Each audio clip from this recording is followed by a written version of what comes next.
In the 1980s and 90s, my education as a connoisseur of monsters grew exponentially with the publication of over a dozen illustrated books for adults and children.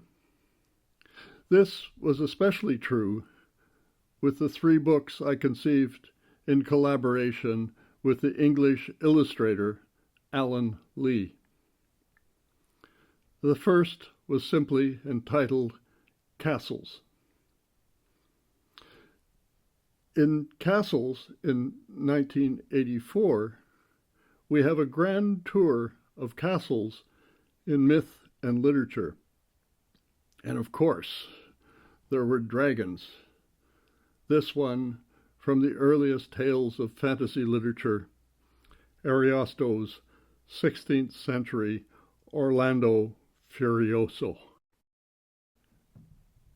However, it wasn't until we created Tolkien's Ring in 1994 that Alan first really ventured into Tolkien's world. Alan and I shared a fascination with ancient mythologies that drew us both into Tolkien's Middle-earth. Tolkien's Ring is a kind of literary detective investigation that attempts to discover the inspirational roots of Tolkien's Lord of the Rings and the Silmarillion in the world's mythologies. In that book, we especially explored the parallels between Norse and German mythology and many of the storylines and archetypal characterizations to be found in Tolkien's writing.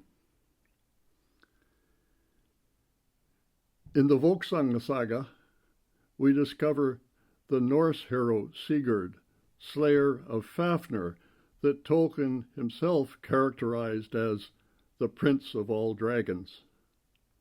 While in the Silmarillion, we have Tolkien's hero, Turin Turambar, slayer of Glaurung, who is, according to Tolkien, the father of all dragons. Subsequently, Alan Lee became the most celebrated illustrator of Tolkien's world, and a decade later, Alan won the Academy Award as the art director and primary conceptual artist for the Lord of the Rings film trilogy. In 1997, I worked with the wonderful Dutch artist Lidia Postma on The Hobbit Companion. Lidia was the multiple award-winning children's book artist who had become our primary Hobbit illustrator in a Tolkien bestiary and the Illustrated Encyclopedia. In The Hobbit Companion, there was always a touch of the Dutch masters in Lydia's art, especially in aspects of Bruegel that may be discovered in her portrayal of the hobbits.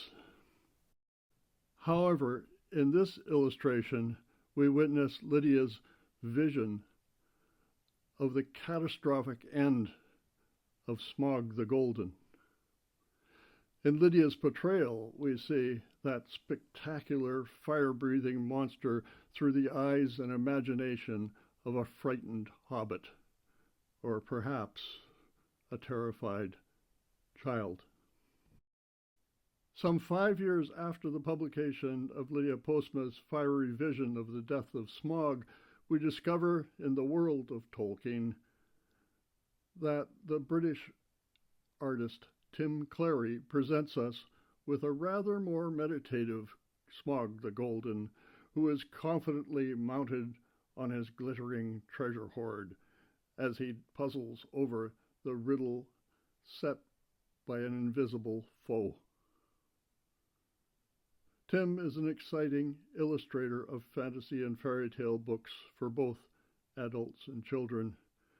A graduate of Falmouth University's art school in Cornwall, he shares that pedigree with Sam Hadley, another illustrator prominently featured in the world of Tolkien. Sam Hadley is a highly adaptable British commercial artist who produced works of art that ranged from book covers to billboards to video games.